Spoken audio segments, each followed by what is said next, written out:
प्रश्नोत्तरी। इस कार्यक्रम के पुण्यार्चक हैं श्रीमती प्रेमलता जैन, धर्मपत्नी सुरेंद्र कुमार जैन की वैवाहिक वर्षगांठ के उपलक्ष्य में पुण्यार्चक परिवार हैं पिता श्री सुरेंद्र कुमार जैन तिजारा, राजस्थान, माता श्रीमती प्रेमलता जैन, धर्मपत्नी सुरेंद्र कुमार जैन, अलवर, राजस्थान, भावना जैन, धर्मपत्नी येन दत्त जैन, भाई दुर्लभ जैन, पुनीत जैन, आरती जैन, निधि जैन, बच्चे अनुष्का जैन, अनन्या जैन, जिनवाणी Jain, Dhwani Jain, Ada Jain, Avika Jain. Firm Sprexa solutions private limited, 201 द्वितीय तल, ICICI बैंक के ऊपर, कौशाम्बी, गाजियाबाद, उत्तर प्रदेश। श्री घीसालाल जैन झांझरी, एडवोकेट श्रीमती कला देवी जैन झांझरी, पुत्र एवं पुत्र वधू श्री राजेश जैन झांझरी, अपर जिला न्यायाधीश श्रीमती नीलम जैन झांझरी, पौत्रियां अनुष्का जैन झांझरी, ऐश्वर्या जैन झांझरी, पुत्र एवं दामाद श्रीमती रेखा जैन, श्री दिनेश जैन, दोहिता दिवेश जैन, दोहिती दिशा जैन, पुत्र एवं दामाद श्रीमती रेणु जैन, श्री संदीप जैन, दोहिता ईशान जैन, दोहिती रिया जैन, भीलवाड़ा, राजस्थान।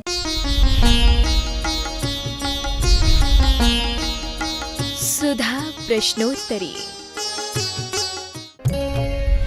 नमोस्तु गुरुदेव, यदि कोई पुरानी कार्यकारिणी मंदिर की जमा पूंजी नवीन कार्यकारिणी को नहीं सौंपती तो ऐसे लोगों को क्या दोष लगेगा? जो कमेटियां दूसरी कमेटियों को ऐसे हिसाब नहीं देती हैं, उनको महान अंतराय कर्म का बंद होता है, बहुत दरिद्र नाम कर्म का बंद होगा। आप देख लेना, जो ऐसी कमेटियां होती हैं जो कसाई कारण तुम्हारा व्यक्ति नहीं आ पाया, तुम नहीं जीत पाए तो नहीं सौंपना कार्य, ऐसे जीवन व्यक्तियों की जिंदगी में मरने के पहले पहले तक एक बार उनकी दरिद्रता जरूर आती है। वे किसी धंधे में घाटा उठाएंगे, कर्जे में डूब के मरेंगे, कहीं ना कहीं वो उनको तंगी आएगी, क्योंकि उन्होंने अपने हिसाब को, अपने कार्य को हमेशा तुरंत सौंप देना चाहिए, तुरंत दे देना चाहिए। भाई ये संभालो, जनता ने मुझे नहीं चुना। आप देखो सरकार में जो वे राजनीतिक हैं, असहमी हैं, जैसी चुनाव की घोषणा होती है पूर्व मंत्री तुरंत इस्तीफा दे देता है, तुरंत तुरंत तुरंत। दूसरे शपथ समारोह में वो नीचे बैठता है। शपथ समारोह में अभी शपथ ली नहीं है, पुराना मुख्यमंत्री और नया मुख्यमंत्री अभी शपथ ली नहीं है, लेकिन वो जो नया पुराना था वो जाते ही शपथ के पहले ही नीचे बैठता है, और जिसने लिए जो बनने वाला है वो, क्योंकि व्यवस्था है साहब, जनता ने मुझे स्वीकार नहीं किया, तुरंत छोड़ देना चाहिए। और पद पे तो कभी नहीं चिपटे रहना। कई पदों को साथ, धार्मिक पदों को कभी एन के एन प्रकार में प्राप्त नहीं करना, धार्मिक पदों के लिए 2 नंबर में प्राप्त नहीं करना, ले दे करके जैसे बने घुमा फिरा कर करते हैं। इनका मरण बहुत बुरी तरह होता है, अच्छा मरण नहीं होता। कई लोग छेपे रहते हैं, हम एक पद पे बैठ जाएं, उतरने का नाम लेते, मरने के बाद उतरेंगे। अरे भाई, आचार्य पद तक भी छोड़ना पड़ता है, तुम्हारा ये पद तो बहुत निकृष्ट ही है। किसी की भी नीयत खराब होती है पदों पर, तुरंत छोड़ दो, भाई संभालो, मुझे नहीं संभालना। अच्छे लोग तो चुनाव भी नहीं करते हैं, बिना चुनाव के आप चुनो तो वहाँ कह देंगे, बाकी चुनाव में कंपटीशन नहीं करते, नहीं करना चाहिए, अंतराय कर्म का बंद होता है। नमोस्तु गुरुदेव, षड्गुण हानि वृद्धि क्या है? षड्गुण हानि वृद्धि का अर्थ है, पहले तो एक निश्चित माप कर लीजिए, 100 रुपया। अब 100 रुपये में किसी ने वृद्धि की तो 100 में 10 का गुणा कर दीजिए। अब 10 का गुणा करने पर कितना हो गया? 100, 10,000, 1,000 हो गया, तो उसने 1,000 की वृद्धि की, एक गुणकार वृद्धि कहला दी। अब किसी ने भाग वृद्धि की तो 100 में 10 का भाग दे दीजिए, कितना आएगा? 10, तो उसने 10 की वृद्धि की, तो ये भाग वृद्धि हुई। 100 में 10 का भाग देने पर उसने 10 की वृद्धि की, यानी उसने दूसरे समय पर 110 रुपया कमाए, तो ये भाग वृद्धि हुई। और एक ने एक समय में गुण वृद्धि की, 100 में 10 का गुणा किया तो उसने 1,000 कमाए। अब गुण वृद्धि करने वाले ने 1,000 कमाए। और इसी प्रकार असंख्यात की संख्या को निश्चित कर लीजिए, इसी प्रकार अनंत की संख्या। निश्चित टारगेट बनाने के बाद उसके ऊपर जो वृद्धि हुई है वो गुणकार बन रहा है या भागार बन रहा है, और जो भजन फल आएगा वो वृद्धि करना है, इनमें से घटा के नहीं। 100 में से भाग करके कम नहीं करना है। 100 तो निश्चित है, 100 में भागहार यानी भजन फल जितना आया उतनी वृद्धि की, और गुणकार में गुणा करने के बाद जो आया उतनी वृद्धि की। इसको बोलते हैं षडगुण हानि वृद्धि। अनंत अनंत आप नाप क्योंकि अपने पास कोई असंख्यात उनका तो है नहीं। जैसे 10 का किया तो संख्यात मान लिया, जिसने 100 बाई 100 का गुणा किया, किसी ने 100 बाई 100 की गुण वृद्धि की तो 100 में 100 का गुणा करके 10,000 की वृद्धि कर ली, और किसी ने 100 में 100 का भाग दिया 0, कोई वृद्धि नहीं की, 100 ज्यों के त्यों रह गए। क्योंकि 100 में 100 भाग दिया, शून्य आया, और भजन फल बढ़ाया जाता है तो भजन फल कराया ही नहीं, तो 100 के 100 रह गए। तो ये सब है। इसी प्रकार अनंत की कोई संख्या कर ले, हानि भी ऐसी करना, उसमें कितनी हानि हुई, जितना उसके बाद था उसमें से उसने गुणकार रूप हानि की है या भागहार हानि की है। जैसे उसने 100 रुपये थे तो 100 में से 10 की हानि की है कि 1 रुपये की हानि की है, कितनी हानि उसने की है, ऐसा मानना चाहिए। नमोस्तु गुरुदेव। श्रावकों को प्रतिदिन आलोचना पाठ के साथ साथ क्या प्रतिक्रमण भी करना चाहिए? प्रतिमाधारी यदि हैं, कोई संकल्प लेके बैठे हैं, कोई व्रत लिया है, उस व्रत के दोष लगने पर सामायिक के पहले प्रतिक्रमण होना ही चाहिए। सामान्य आवृत्तियों को समानता यह है, जब जब दोष लगे तब तब प्रतिक्रमण करना चाहिए। जो व्रत है क्या वो आलोचना में आया है? यदि आलोचना में व्रत नहीं आया है तो प्रतिक्रमण आलोचना एक सामान्य है। आलोचना प्रतिक्रमण नहीं है, आलोचना है। प्रतिक्रमण में जो नियम लिया जाता है उस नियम का वहाँ उस व्रत का उसमें वर्णन होना चाहिए, और वो वर्णन यदि है और उस व्रत में हमारा दोष लगा है तो प्रतिक्रमण होता है। ये जो आलोचना पाठ वगैरह हैं ये सामान्य रूप से हैं, जो वृत्ति नहीं है फिर भी दोषों के प्रति जागरूक रहते हैं, इसलिए आलोचना प्रतिक्रमण तो नहीं माना जाएगा, लेकिन प्रतिक्रमण का एक अंश माना जाएगा। नमोस्तु गुरुदेव। जो पुण्य पाप को एक नहीं मानते, क्या वे संसार सागर में ही भटकते रहते हैं? जो पुण्य पाप को एक नहीं मानने का अर्थ होता है कि वह संसार में भटकाने वाले पुण्य पाप को एक नहीं मानता, यानी नर नरकार पर्यायों में भेद करता है।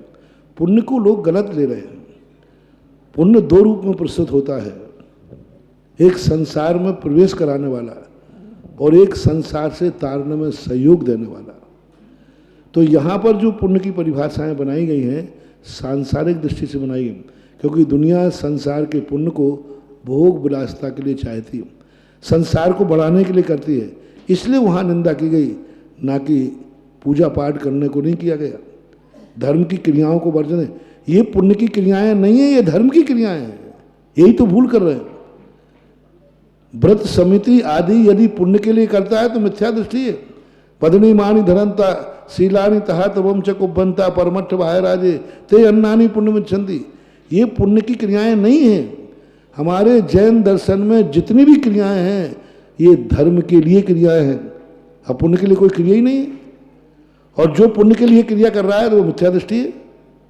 हमारे यहाँ अतिथि व्रत, हमने कहा था ना कल, अतिथि संभवाग व्रत है और व्रत धर्म का साधन है। ये सदावश्यक पुण्य नहीं है। पुण्य क्रिया नाम दिया किसने, ये तो बता दो मुझे। जैन दर्शन में कोई पुण्य क्रिया नहीं है, सब धर्म क्रिया है। ये छाड़ावश्यक पुण्य के आवश्यक नहीं है, धर्म के आवश्यक है। जैन दर्शन में पुण्य के लिए कोई क्रिया है ही नहीं, इसलिए कहा कि पुण्य और पाप को जो एक नहीं मानता है वो अनंत संसारी है। पुण्य और पाप में कोई अंतर ही नहीं, एक नरक जाने के इंतजाम कर रहा है, एक स्वर्ग जाने का इंतजाम कर रहा है, दोनों में अंतर कहाँ है। लेकिन हमारे यहाँ जितनी क्रियाएं हैं ये सब धर्म की क्रियाएं हैं, पुण्य की क्रियाएं नहीं है। पुण्य के लिए जैनागम में कोई क्रिया नहीं है। एक नमोकार मंत्र भी पुण्य के लिए नहीं पढ़ना। बंदे तदगुण लब्धे, कहाँ है पुण्य की क्रिया? कौन ने, किसने बता दिया कि पुण्य की अभिषेक करना पुण्य की क्रिया कहाँ लिखा? तुम स्वीय कलम से गणोन्मथ नाय देव, वहां लिखा कि पुण्य बंद के लिए, वहां लिखा कि अपने कर्मों के क्षय के लिए, कलमस को जगह दान के लिए कहाँ लिखा कि पुण्य के लिए है? सब क्षय के लिए। अब पुण्य बंद होता है उसमें, ये बताना तो पड़ेगा। सम्यक दर्शन मोक्ष मार्ग का कारण है कि संसार का, लेकिन फिर भी सामंत भद्र ने कहा कि संसार उसको मिलेगा, देवेंद्र चक्र महिमान आदि वाली।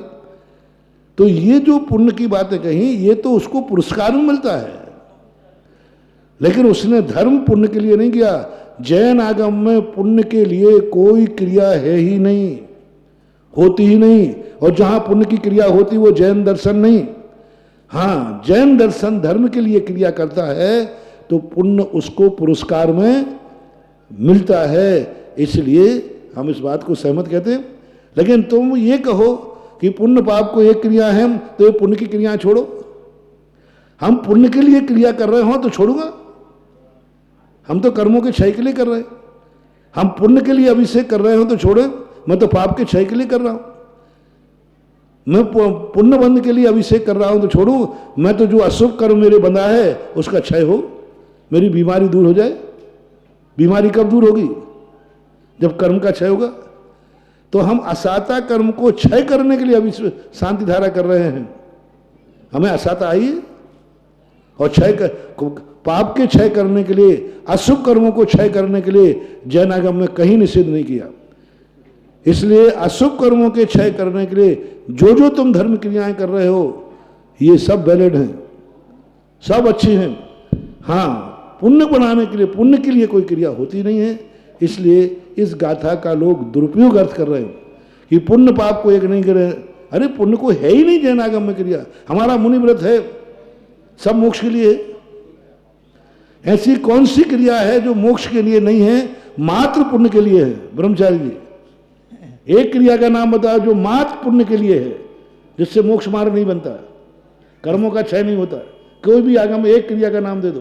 कौवे का मांस त्याग किया, एक मछली का त्याग किया, अहिंसा व्रत है।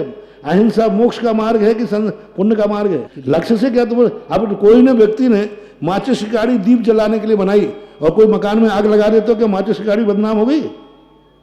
माचिस की गाड़ी बनाई किस लिए थी? दीप जलाने के लिए, और किसी ने आग लगा दी।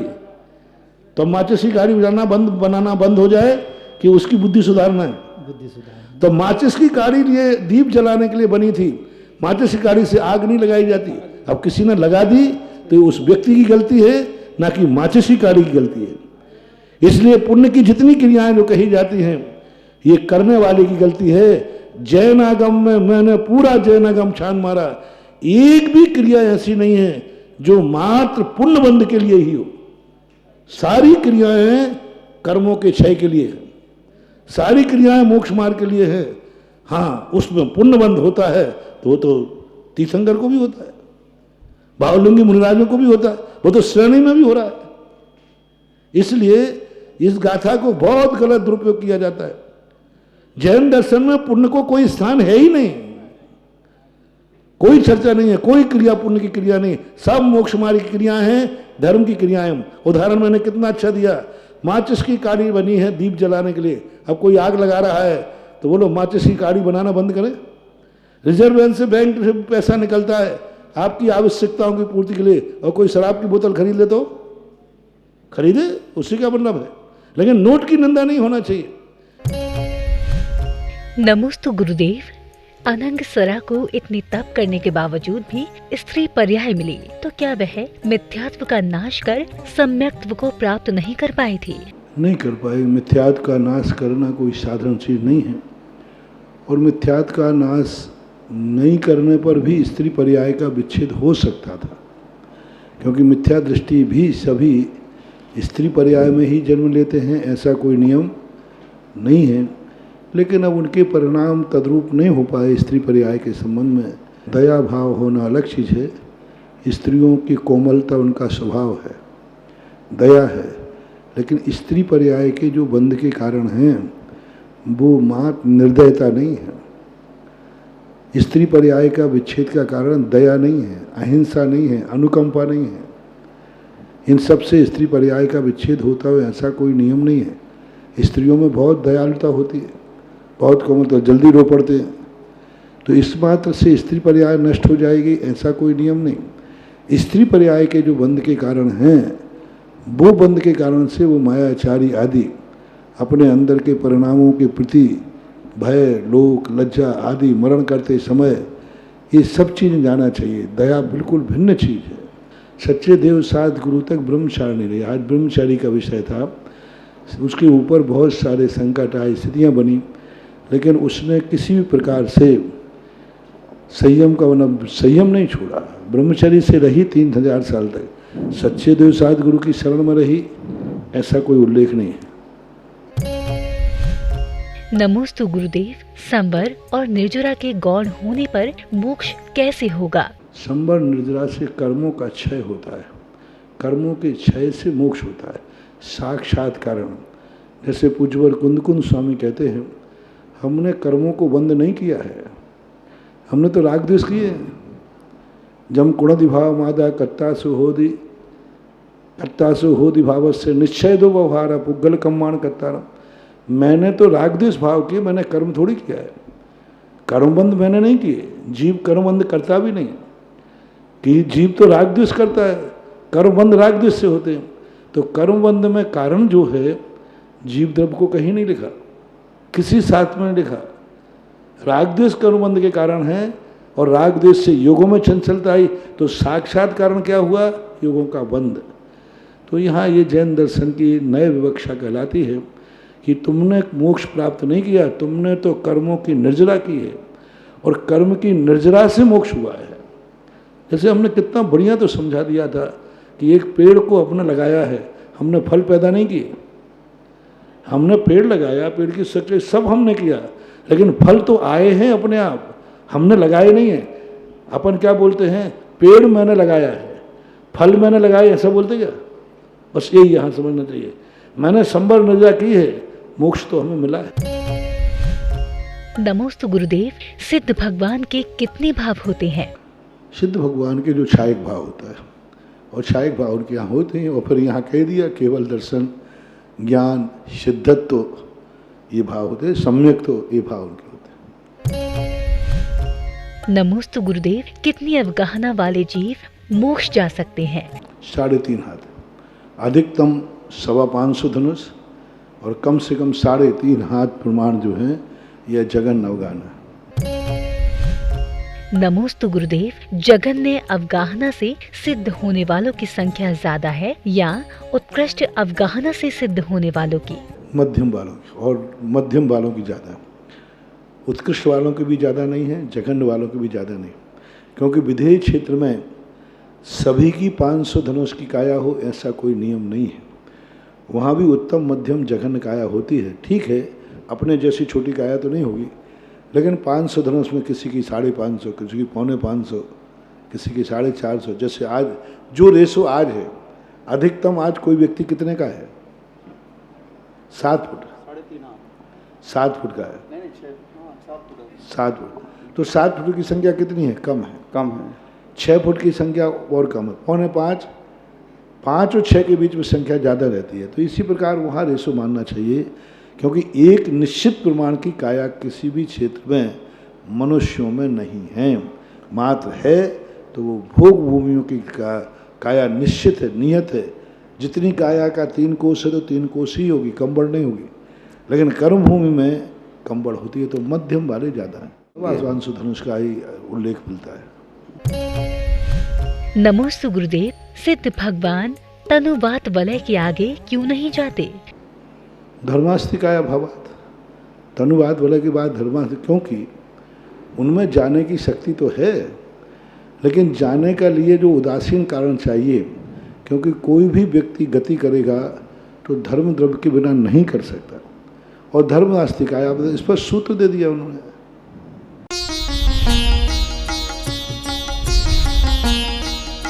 सुधा प्रश्नोत्तरी।